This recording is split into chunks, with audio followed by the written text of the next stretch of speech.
guys, ito po yung nabili naming bagong Milliona. And syempre di siya tubo ng maayos kasi nakalagay siya sa maliit na pot. Unlike nung isa na nabili namin, very green and malaki na po. So ipapakita ko po ngayon paano po siya ita-transplant ng asawa ko. Ito po yung klase ng soil na gagamitin namin. Well, sa totoo po, black po yan. Tsaka, hinaluan na rin po namin ng fertilizer. Yung galing po sa baka. Ayan, ayan. So, ayan. Since nasa probinsya po kami, marami pong baka dito. Kaya kailangan mo lang patuyuin. Tapos, oh, dumi ng baka po pala. Dumi ng baka, ayan. Nagagalit po. Kasi dumi ng baka yan. Sabi niya, dumi ng baka. O, ayan. Tapos ilalagay po sa soil para po maging mataba po yung lupa na paglalagyan po namin ng bago naming halaman. So, ayan. Pero, since wala pa po kaming mga pots na malalaki, ayan, temporary pa lang po. Yung palangganang sira, ayan. Ito, malaki-laki po siya kesa dun sa pot nung Milliona na nabili namin na sobrang maliit kaya hindi siya makagrow ng maayos. So, yan, binutas-butasan. Dapat kasi butasan para pag dinidiligan mo, makalabas yung tubig. So, ayan, DIY lang. So, ito, itong lupa, in-mix lang po ng mabuti. Ayan. Para dapat pa yan soft. I don't know. Kailangan na naming isalin sa mas malaking lalagyan. Hindi siya mahihirapang tumubo ng maayos. So, ayun, sayang naman, 'di ba? Kasi malalaki yung dahon niya. Ayan, ewan ko ano bang totoong pangalan nito. Basta dito Milliona to eh. Ewan ko kung sa inyo, comment down below na lang kung may iba palang pangalan nito kaysa sa pangalan na alam namin. So, ayan.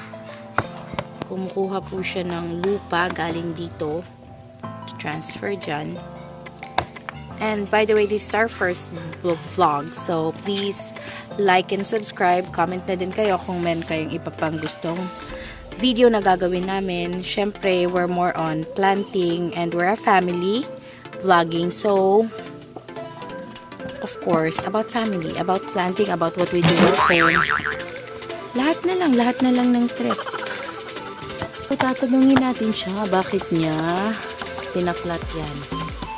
So, Bisaya po kami, nagtatagalog po kami para maintindihan ng iba kasi hindi pa po ako marunong maglagay ng subtitle. Saka na pag marunong na ako mag-Bisaya talaga ako kasi Bisaya po talaga ako.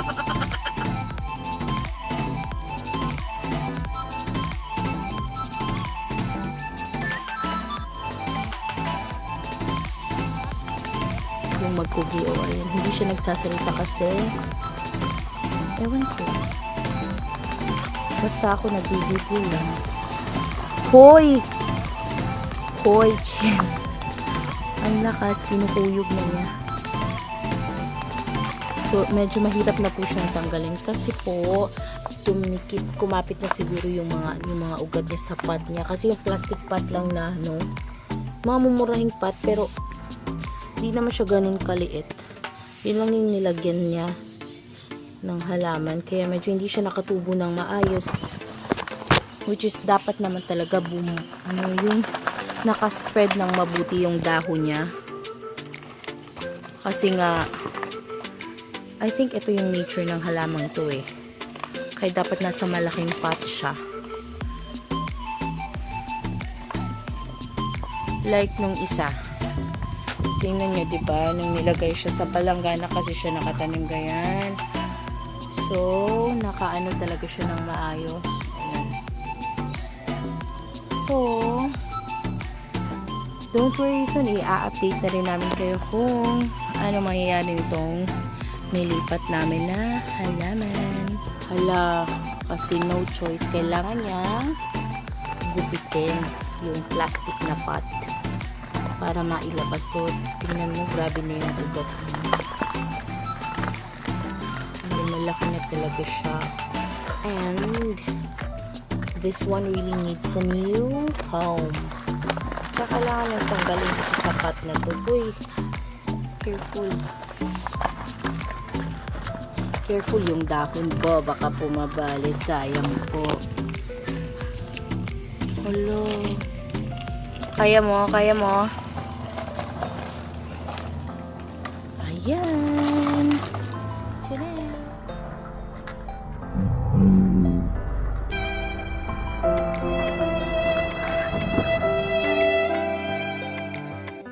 Diba? Baka pwede tayong makuha ng cuttings para itanim. Syempre po dun po sa mga expert na magtanim nito or ano, yung mag-transplant ng mga ganyan.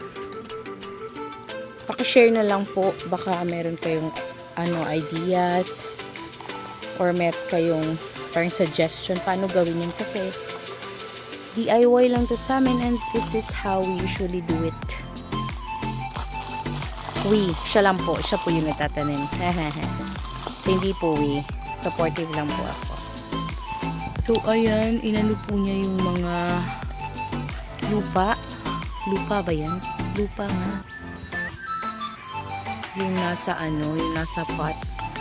Para po ma-transfer siya ng maayos. So, I think hindi pa po siya pwedeng kunan or hindi pa po pwedeng mag-cut dun sa ugat niya kasi wala pa. Parang baby pa to. Baby pa ba yan?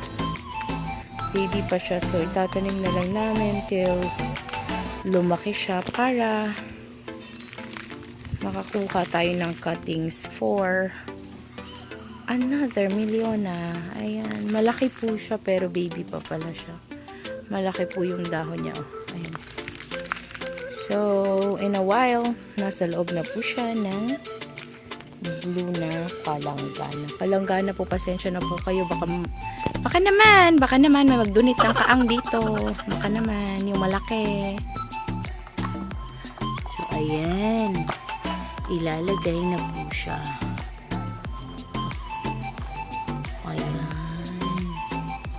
Naku, marami-raming soil yung kailangan nito para kumapit siyang mabuti at parang di ba bawal siya? Hindi ba siya pwedeng magalaw? Magalaw ba yun?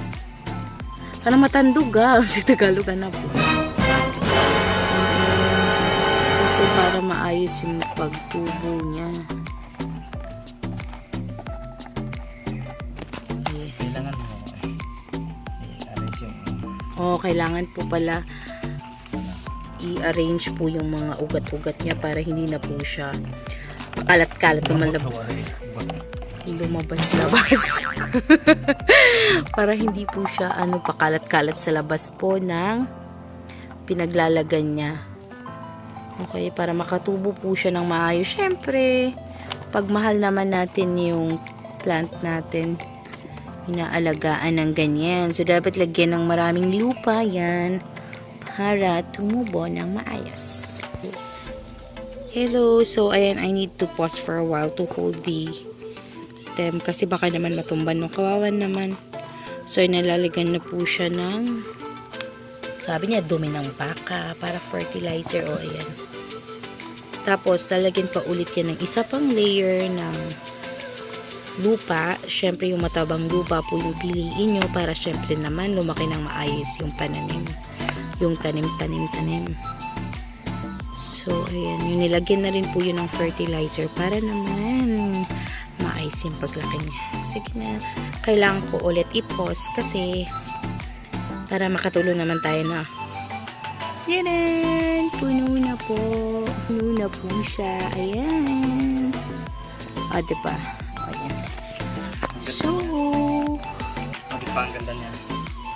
Kapag pala nalagay sa mga ganito, medyo wider na paglalagyan, maganda pala siya tingnan compare dun sa kanina, diba?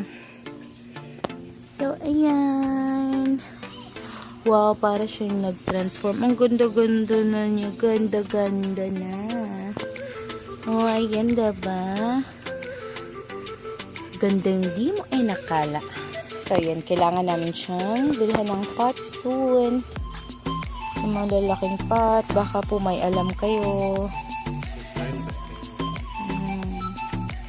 Ayan. So, marami pa po kaming gagawin ganitong video at saka yung iba pang mga trip na ginagawa dito sa bahay. Syempre marami pong mahilig magtanim ngayon. Luckily nasa probinsya po kami.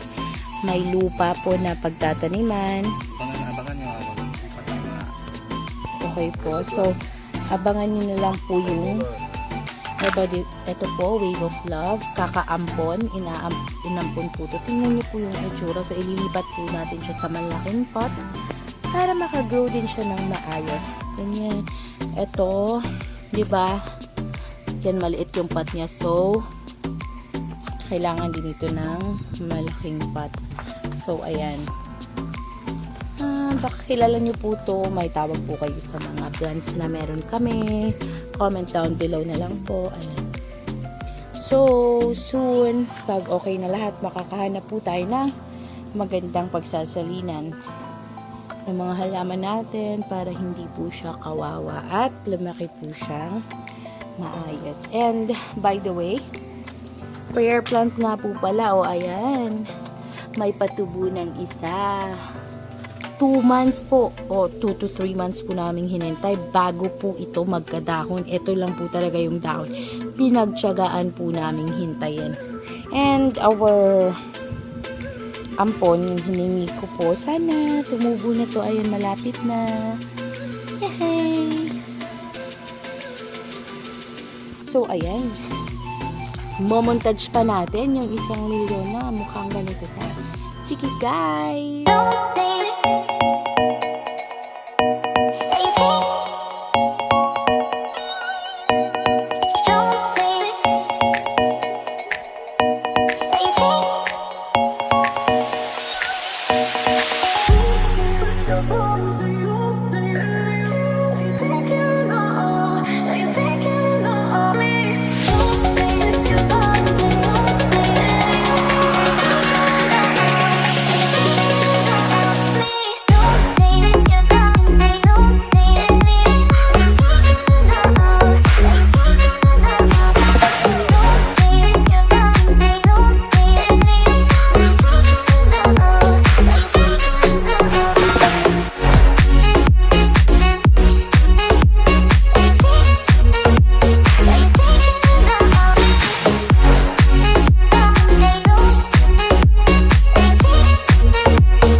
Kaira?